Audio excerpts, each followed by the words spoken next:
What's going on, guys? Blazing here, and welcome back to the channel. Hope you are having a wonderful day. And guys, I am excited today because we have the one, the only Pogo Pinktie on the channel. Pogo, how you doing, my man? How's it going, my man? Thanks for having me. Glad to be here. Thank you for coming on, man. Thank you for coming on. I gotta say, man, with the recent change to HP burn, I think your geo strategy, I think you were ahead of the game, man. Like, Plarium was watching you and saying, this guy's got the right idea. We're going for HP burn. Looked at me and they just thought, look at this dude out here struggling and not caring what people think. We got to throw him a bone. Like, they just were like, they probably watched me make it to the top of Gold 5, and there was one day I hit plot. Oh, hell no! Just like, look at him struggling. If we just gave him a little edge, what can we do that won't break the game? They're like, let him burn Stone Skin. Nobody's doing that. It's like, yeah, let's give him that. So let's go. I'm excited. I hope it's not like I'm going to be meta changing or breaking the game, but it's going to make my games a lot more fun. No, I agree, man. There's been some talk amongst the top clans of how OP it's going to be taking on Stone Skin. But yeah, I can't wait. But yeah, shout out to you, man, for being ahead of the game. Thanks, man. I appreciate it. So guys, today we are going to talk about the 5 things that can take your account from just being, starting off, mediocre and progress your account right into, late game, end game, as long as you kind of follow and make sure you acclimate yourself with these strategies, right? So let's get into it. Let's talk about it. So strategy number 1, Pogo, why don't you tell us what you have planned for us? The first strategy I tell anybody that's trying to get their account progressed in an efficient manner is staying on top of making your first 6-star. Your starting character, if you happen to go Kale, which is 90% of the people, focus on 6-starring them. Don't diversify and make a bunch of 5 stars. Just stay regiment on top of your resources and make 6 stars. Food is where it's at. Okay, I agree with that. I agree. I think staying focused, although with Artak being one of your first champions that you can get now, I think Artak might take a little bit more of a priority.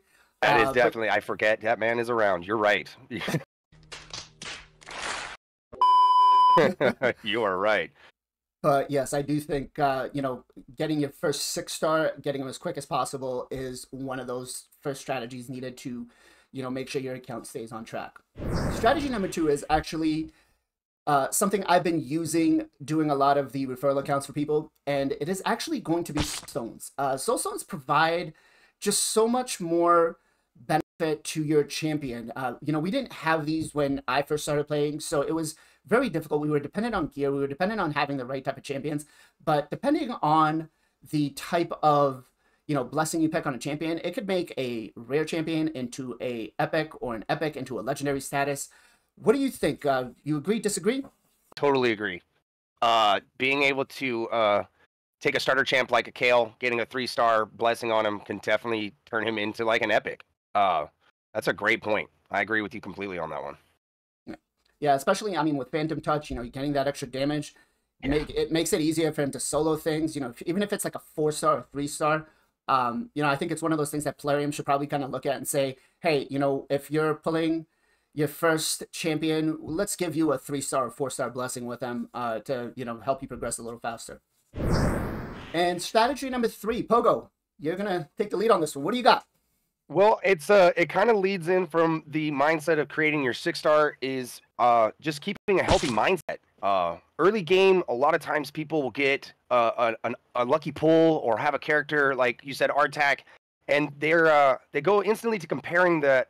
They can make that exact same character, XYZ, as the same as someone they've seen, make it somewhere else. And when they do it, and if it happens that they fall flat on their face, they get really discouraged. So I try to teach or tell or help out with everybody to just stay in your lane. Have that mindset of creating a little goal, achieving it, and not downplaying it after you've achieved it. Creating your first 6-star is something to be very happy about, and don't downplay it when you talk to somebody going, oh, I just made my first 6-star, not like you. Being able to take a dungeon time down from 4 minutes to 3 minutes and being excited about it, and then saying, yeah, but it's not like your 12-second one. Don't downplay your accomplishments. Whatever you've done, every step forward is a positive thing for your account. And having that mindset is how you're going to be able to tackle on this game. Knowledge is power in this game. It's not the swipe of your credit card. It's not the characters that you've got to do XYZ to finish XYZ. It's the knowledge that you have that's going to help you get farther in this game. You know, I couldn't agree more with you. Especially for new players, they're going to come into the game and they're going to see content creators, myself, as yourself. You know, the community has a lot of content creators. I mean, hundreds of content creators. Amazing people. Amazing people. Yes. And, you know, we put guides out there, we put strategies out there, and a lot of new players are going to look at it and like, well, I can build it and, you know, it'll help. And, you know, I just did a video where Artek soloing, you know, 3 out of the 4 dungeons at stage 20. And, you know, a new player coming in is going to take a look at that and say, wow, you know, I'm going to be able to do that. I think you're right.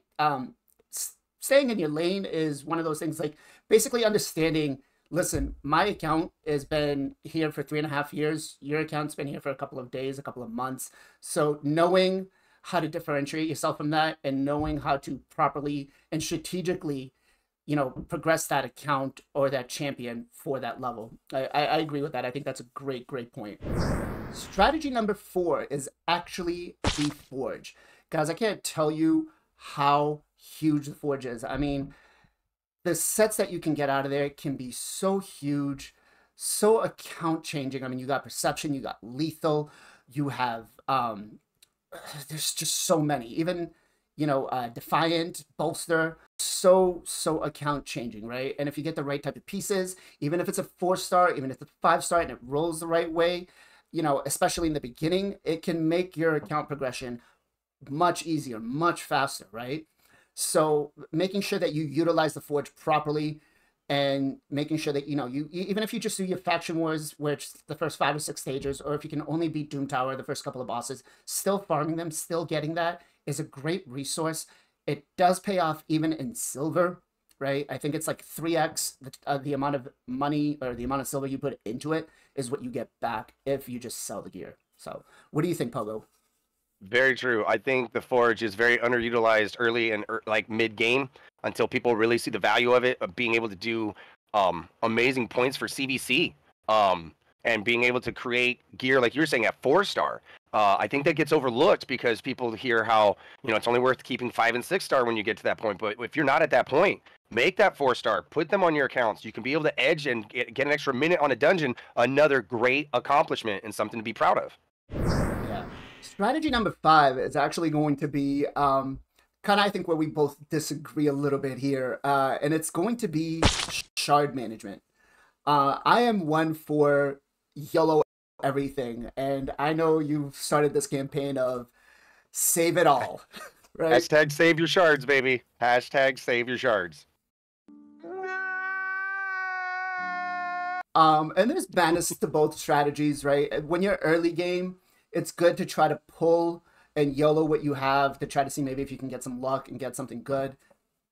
But, you know, saving can also help progress your account, because if you pull at the right time, if you pull at a time where, you know, you have a 2x or you have a guaranteed, you know, I think that your sound strategy of holding off till then does work. I mean, like I said, I know that you want to save it all. Save it all, baby. I try to teach everyone this point when it comes to the shards. This is my side of like the save part of it. Okay, is try to look at shards like any other material in this game. I tell people is you can't go do your dungeon hard run without 20 energy, right? You can stare at that timer all you want, or if you don't have the energy, you know, and you don't have gems, and you just look at it and you can't do anything, not till you hit 20, right? I try to tell everyone, same thing for the shards. Just because you have 1 shard doesn't mean you can do what you need to do with those shards. You know what I mean?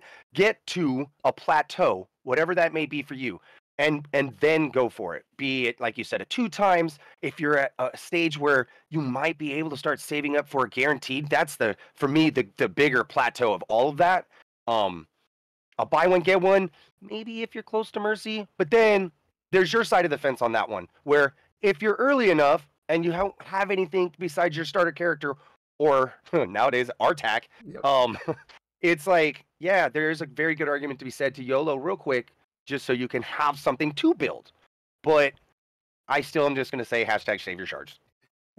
Use them like a resource, not a way to find a way of enjoyment. I enjoy building 6-star characters that I have, not hoping I can get something out of this gigantic catalog and hoping I get the one that I really want.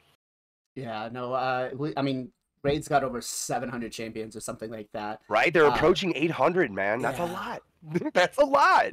Yeah, so it's definitely a lot. So, you know, there's definitely good points to saving. There's definitely good points to YOLOing. But, you know, if you're gonna be a player that I think plays the long term, I think saving is going to be the mindset you should be going with. If you're just going to treat it as a game and have some fun, and you don't really care about progression, then YOLO it all. All right, so before I let you go, I love doing shout outs on the channel. You got a shout out for me? I do, actually. I would like to shout out the clan cluster I'm a part of, the island. I have really loved the support that I get from all the members within, not just from my clan, but from the cluster itself. And I wanted to say thanks to those guys. Thank you very much for all the help, guys. I really do appreciate it. I can't tell you, man. So getting support from your clan is huge. I mean, being in Sacred Pandas, Savage Pandas, those guys are, you know, whenever you put something out or whenever they find something, they always come up to you and they say, hey, listen, we just found this out, you know, bring it out there. So shout out to everybody's clan that supports them out there. And you know, I've got a little shout out. I'm gonna shout you out because I really don't think we would have gotten the buff to HP burn if it wasn't for you, man. I really don't think we would have gotten that done. I think you playing around, reaching what? You reached Silver 3 in Live Arena? Yeah, Silver 3, and I touched the sky. I got to taste a little of that Platinum Air this week. I didn't lock it in like you guys do on the reset type thing, but just getting up there for me is a feather in the cap, you know what I mean? Guys, make sure you guys go over to Twitch, follow Pogo Pinktie, go out there, show him some love, show him some support. He is fun to watch. He is great to just hang around with and chill in the vibes. And like I said, he is just thinking outside the box, playing with Geomancers in Live Arena, playing with Geomancers in regular arena, and he's actually putting in the work for it. So shout out to him, man. Make sure you guys go visit my boy over there. And you have anything else you want to say before we let these people go? No, man. Just hammering it. All right. As always, guys, much love, much appreciation. Be safe, be well, be good to each other, and we'll catch you guys on the next one. Take it easy.